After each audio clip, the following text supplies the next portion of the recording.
Yes, she told me. But she talks in Turkish, so I did not understand everything. So I'm very happy. How are you?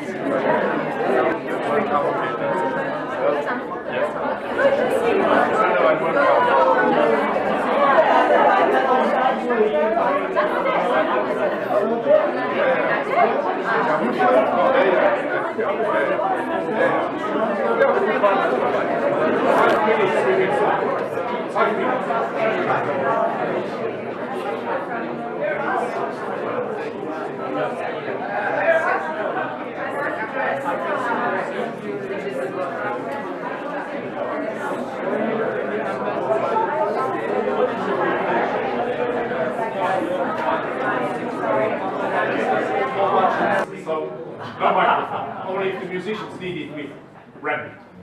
So I try to speak out a little bit louder. So, Your Excellencies, dear colleagues and spouses, dear friends, ladies and gentlemen, like always, it's a great pleasure for my wife Barbara and myself to welcome you to the Luxembourg House in Ankara for yet another concert in our Arts at the Luxembourg House series. This series was initiated by myself actually in 2018 during my first term as an ambassador in Ankara. It was then reinitiated by my colleague after the COVID-19 pandemic, by my predecessor, after the pandemic. And and we tried to bring it up to speed again now this year. So today we have the pleasure to host our third concert in this series. As some of you know, it will unfortunately be our last concert, which we will host at the Luxembourg House in Ankara. As you know, we have decided, or I have decided to buy. She didn't really agree. I have applied for early retirement at the end of this month, at the end of the year, but I have some holiday times left and so on. So we will indeed be leaving Turkey at the end of October. You know, I felt that I have done at least part of my part after 31 years as a diplomat and the last 13 years as an ambassador. And now I would like to have, and we would like to have more time to enjoy our hobbies. I would like to have more time to spend with Barbara and also with my family. But do not get it wrong. Those who know us, they know that we like this country. So we will be back on a regular basis. We made so many good and close friends, especially in Ankara, but also in Izmir and in Istanbul. So I'm looking forward already to come back without any professional pressure, just to enjoy the time with our friends.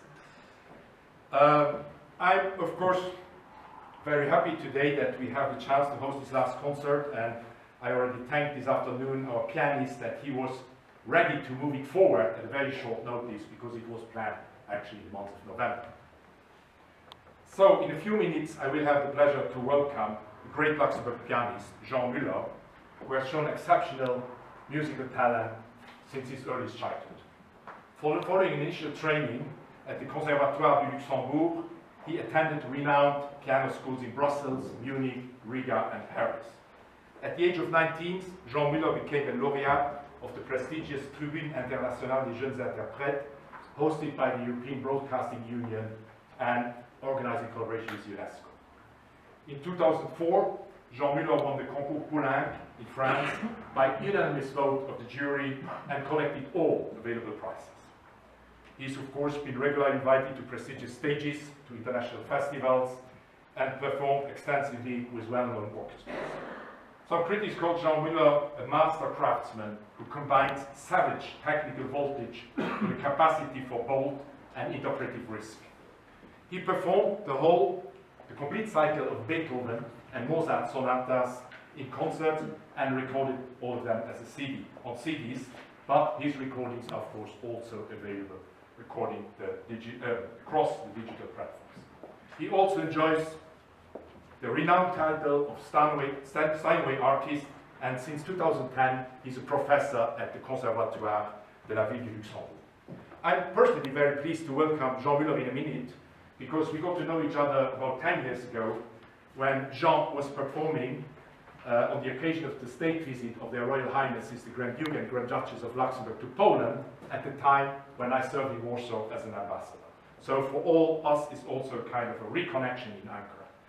Before calling Jean Muller to the stage, I would also thank our partners who actually launched this series with me, because we fully finance it with partners in this country. That is first Turkish Airlines, that is Praxis, that's Mars Logistic, and from Luxembourg, CFL Multimodal. So thanks to them, we were able to start.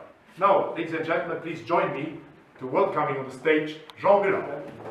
It gives me great pleasure to be here tonight and to share some music with you. I would like to introduce my program with a few comments about the music I'm going to play.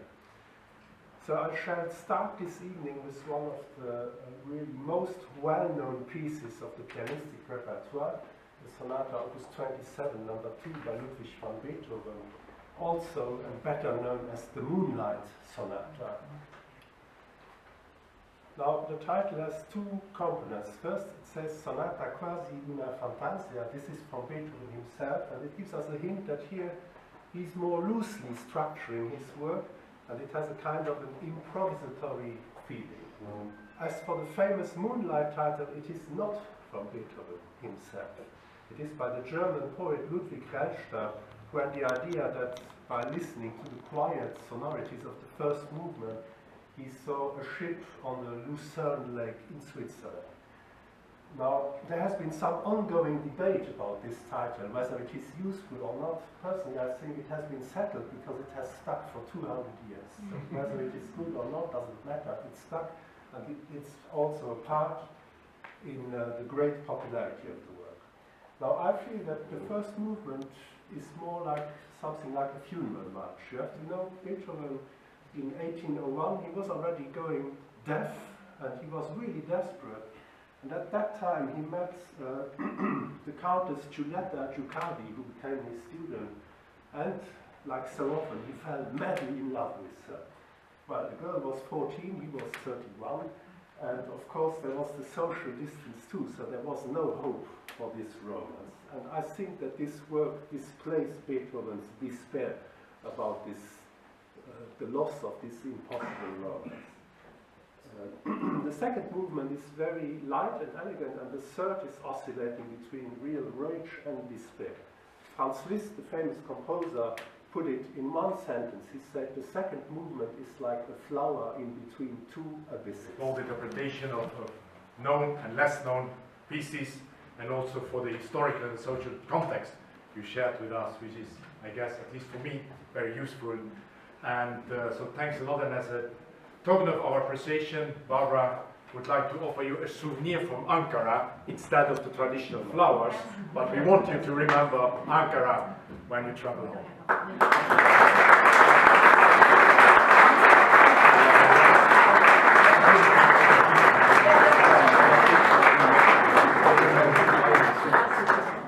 Also, let me thank you all for coming.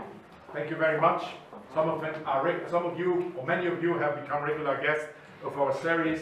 We have some newcomers as well, and hopefully you will stay with us even after our departure, and hopefully also my successor will continue this series. I also would like to thank once more our partners, two great companies from Turkey. I always look this way because the banners were here, now they are there. So it's Turkish Airlines and Mars Logistics, and two great companies from Luxembourg, Praxis and CFL Multimodal Cargo. Finally,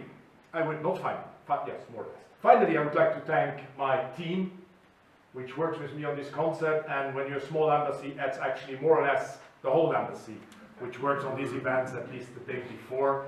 Thank you very much for all of you, which are all around. I mean, my whole team is somewhere tonight, and thanks to all of you for the good work. Last but not least, I would like to thank my wife, Barbara, who has been at my side for more than 35 years, but also who accompanied me as a diplomat for 31 years, and I always felt representing your country in another country, especially as an ambassador, it's teamwork. And Barbara was part of my team, and I'm grateful for that. Thank you so much.